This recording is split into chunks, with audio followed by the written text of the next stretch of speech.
O que a Bíblia não conta sobre Canaã vai te chocar. Sacrifícios humanos de crianças, orgias nos templos, deuses que exigiam sangue. Agora você vai descobrir por que Deus ordenou a destruição completa desta civilização.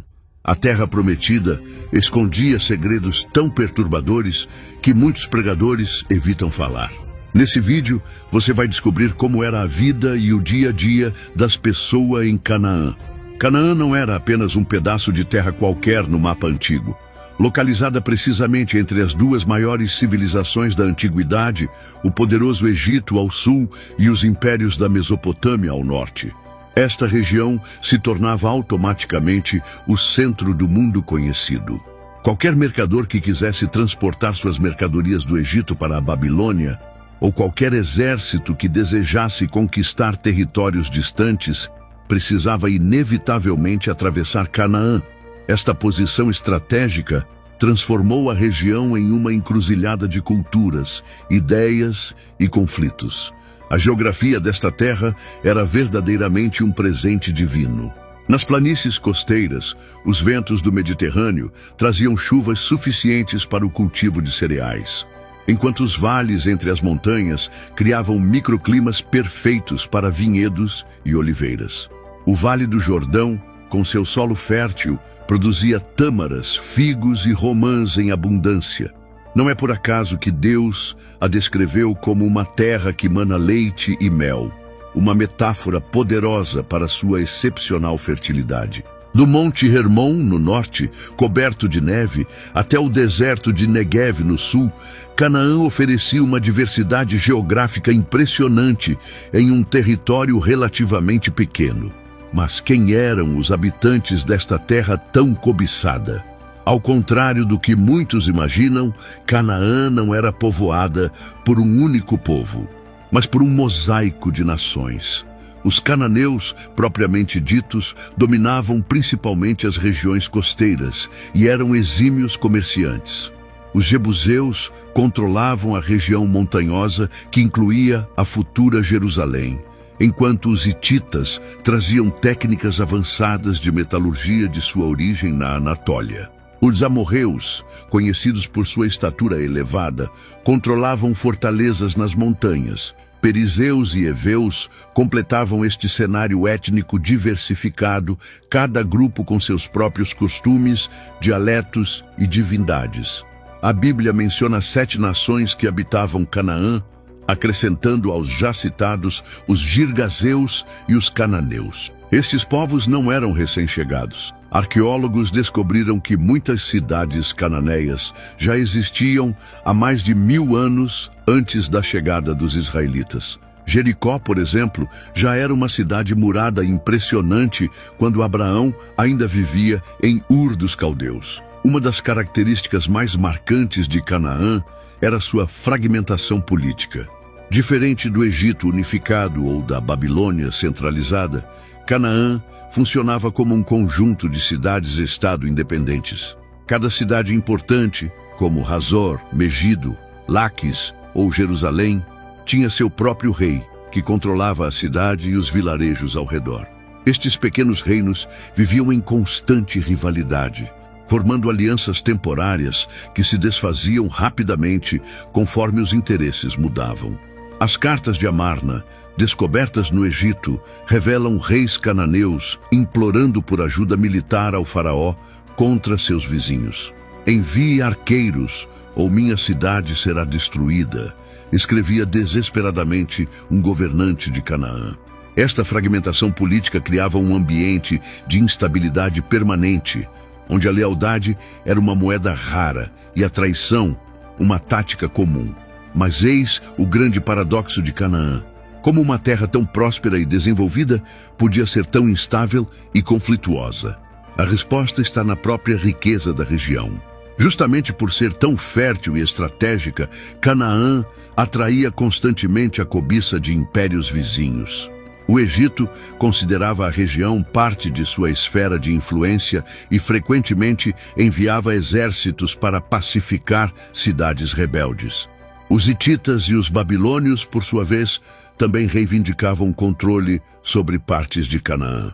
Internamente, a riqueza gerada pelo comércio criava sociedades extremamente desiguais. Enquanto elites urbanas viviam em palácios luxuosos, a maior parte da população subsistia em condições precárias.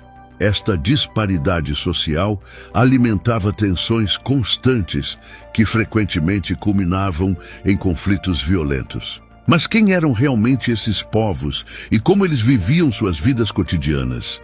Vamos agora explorar o dia a dia em Canaã, com revelações que poucos pregadores têm coragem de mencionar. Sobrevivendo na Terra Prometida. O dia a dia em Canaã. Antes que os israelitas entrassem em Canaã, o cotidiano desta terra já pulsava com uma vitalidade própria que muitos desconhecem. Amanhecer em uma cidade cananeia.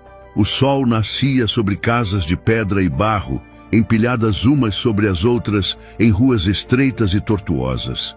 Diferente das casas modernas, as habitações cananeias eram simples, geralmente com 1 ou 2 cômodos. As paredes, feitas de tijolos de barro misturado com palha e pedras, proporcionavam um isolamento natural contra o calor intenso do dia e o frio da noite. Os tetos eram planos, feitos de vigas de madeira, cobertas com galhos entrelaçados e uma camada de barro. Estes terraços serviam como extensão da casa. Ali, as famílias dormiam nas noites quentes de verão, secavam grãos e frutas ao sol, e às vezes até construíam cabanas temporárias durante as festas. Logo ao amanhecer, as mulheres cananeias já estavam em plena atividade. Seu primeiro trabalho do dia era acender o fogo e começar a moer grãos de trigo ou cevada em moinhos de pedra manuais para fazer a farinha do pão diário. Este era um trabalho árduo que podia levar horas. Enquanto isso, outras mulheres da casa saíam com jarros de cerâmica para buscar água no poço comunal da cidade, um momento social importante onde notícias e fofocas eram trocadas. A dieta básica do cananeu comum consistia principalmente de grãos. O pão achatado, assado em fornos de barro ou em pedras quentes, era o alimento fundamental, acompanhado de azeite de oliva, azeitonas, lentilhas e grão de bico. Frutas como tâmaras, figos e romãs complementavam a alimentação, assim como leite de cabra, queijos e iogurte. A carne era um luxo reservado para ocasiões especiais e festas, geralmente cabras, ovelhas ou, para os mais ricos, gado.